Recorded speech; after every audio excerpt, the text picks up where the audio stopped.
Psychics hired by the CIA to hunt biblical relics, golden treasures hidden in bank vaults, secret chambers inside the Great Pyramid, unreadable scripts sitting in museums, and entire writing systems lost because the people who understood them were wiped out. These are mysterious artifacts from ancient civilizations. In 1947, a Bedouin shepherd was wandering near the cliffs above the Dead Sea. While tossing rocks near a cave, one of his stones broke the surface of a jar, and inside were scrolls wrapped in linen. What he'd stumbled across would become one of the most famous archaeological finds of the 20th century, the Dead Sea Scrolls. These were biblical manuscripts over 2,000 years old, some of the oldest ever found. The discovery would shake up the study of early Judaism and Christianity, but almost immediately there was controversy. For nearly 50 years, access to the scrolls was controlled by a tiny group of scholars, maybe 8 people in total. They decided what could be studied, what could be published,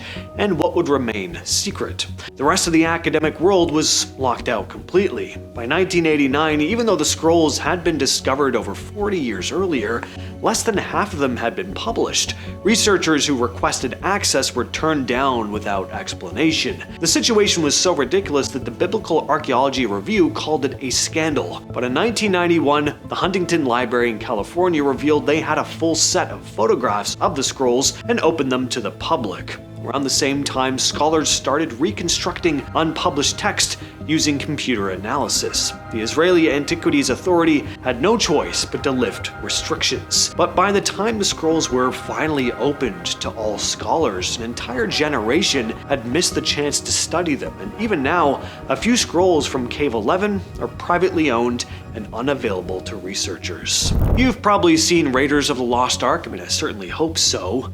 Well, the CIA actually tried to find it as well, using psychics. Yes, that is real. In December 1988, during a program called Project Sunstreak, the US intelligence community asked someone known only as Remote Viewer 32 to locate an unknown target. That target ended up being the Ark, the biblical chest said to hold the 10 Commandments. Remote viewing is basically psychic spying, projecting your mind to see distant places. Is it impossible? Of course it is. As much as some of you nutcases in the comments are probably going to argue with me on that. But anyway, the US spent years and millions on this during the Cold War. The psychic described a damp underground chamber somewhere in the Middle East with people speaking Arabic and domed buildings nearby. The container was wooden, covered in gold and silver, and decorated with winged figures, pretty close to biblical descriptions. The documents were declassified in 2000, but didn't get major attention until 2025.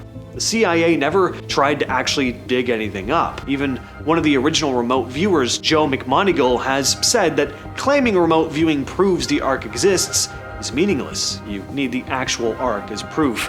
Pretty crazy though that this kind of paranormal research was happening at the CIA. It was just the times though. During the Cold War, they were desperate to find any edge, even using supposed psychics to locate ancient religious artifacts. In 1978, Soviet archaeologist Viktor Saryanidi was digging in northern Afghanistan when he uncovered the Tillya Tepe site, or Hill of Gold. He found 6 burial mounds stuffed with over 20,000 golden objects, from crowns to necklaces, some showing Greek, Roman, Persian, Chinese, and Indian designs. Afghanistan was clearly a hub for trading. And then in 1979, the Soviet Union invaded Afghanistan. The artifacts were moved to Kabul's National Museum, but as civil war broke out in the late 80s, the museum was repeatedly looted. About 70% of its collection was gone. In 1989, President Mohammad Najibullah secretly moved the Tillya Tepe treasure into an underground vault at the central bank. He implemented a strict security system, 5 separate keys, each held by a different trusted person whose identity was kept secret. For over a decade, the treasure was thought lost. There were rumors that it had been sold on the black market. After the Taliban fell in 2003, the new government tried to open the vault. They couldn't find all the key holders at first since their identities had been kept secret. Eventually, they located everyone though, cracked the vault, and discovered all 22,000 objects. National Geographic cataloged the collection and it toured museums around the world. When US forces entered Baghdad in 2003, reports claimed the Iraq Museum had been completely looted, 170,000 artifacts gone. But much of that was wrong. Museum staff had secretly moved their most valuable pieces before the invasion. Some treasures had been hidden as far back as the First Gulf War in 1991. About 8,000 pieces from public galleries were packed into boxes and stored in secret vaults, possibly still on the museum grounds. In June 2003, US officials announced they'd found the treasures of Nimrud in a flooded vault under the Iraqi central bank. These included gold objects from Assyrian royal tombs dating to the 8th and 9th centuries BCE. National Geographic helped pump out the water, revealing 613 pieces of gold jewelry and ornaments, all in pretty good condition. Some bodies of looters were even found inside, apparently rival gangs who'd fought over access. The final count, about 15,000 items actually went missing, not 170,000. The Warka vase, a key piece in art history, turned up in the trunk of a Volkswagen. Thousands of years, people assumed the Great Pyramid of Giza had no secrets left to reveal, but in 2017, scientists using cosmic ray detectors, those are real, actually, not from a science fiction movie, well, they announced they'd found a massive void inside the pyramid that nobody knew existed. The Scan Pyramids project used muon tomography, basically using particles from space that constantly rain down on Earth to see through solid stone. Muons pass through empty spaces more easily than solid rock, so by setting up detectors in different locations, scientists can map out voids. 3 separate teams used 3 different types of detectors, and all of them picked up the same signal, a space above the Grand Gallery at least 30 meters long, with a cross-section similar to the gallery itself. This is the first major internal structure discovered since the 19th century. The Egyptian Ministry of Antiquities was not thrilled about the announcement, though. Zahi Hawass, the former Minister of Antiquities, immediately said they'd found nothing and that the paper offered 0 to Egyptology. He argued that there are lots of voids in the pyramid, stress relief chambers built into the structure to distribute weight. He said the team didn't understand pyramid construction, but the team running Scan Pyramids disagrees. They're confident in their data, but they also acknowledge there's some uncertainty about the exact purpose of the void. They won't speculate about what's in there until more scanning is done from different angles. The raw scan data and exact technical specifications haven't been fully released to the public. The researchers want to continue scanning before anyone talks about trying to access the chamber physically.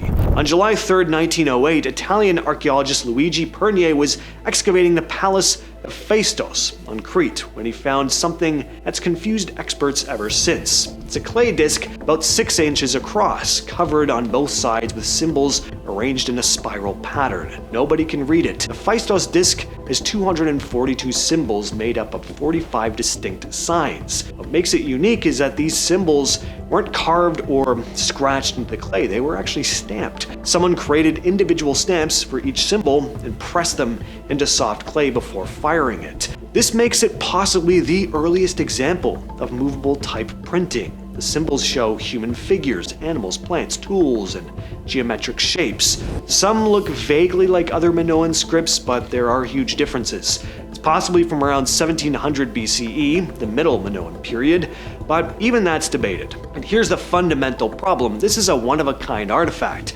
I mean, you need multiple examples to crack an unknown script, and this is the only object with these particular symbols. There have been hundreds of interpretations over the years. Some think it's a hymn or a prayer, maybe a game board, a calendar, or a forgery. One archaeologist in 2008 thought that Pernier faked it to compete with other famous discoveries at the time.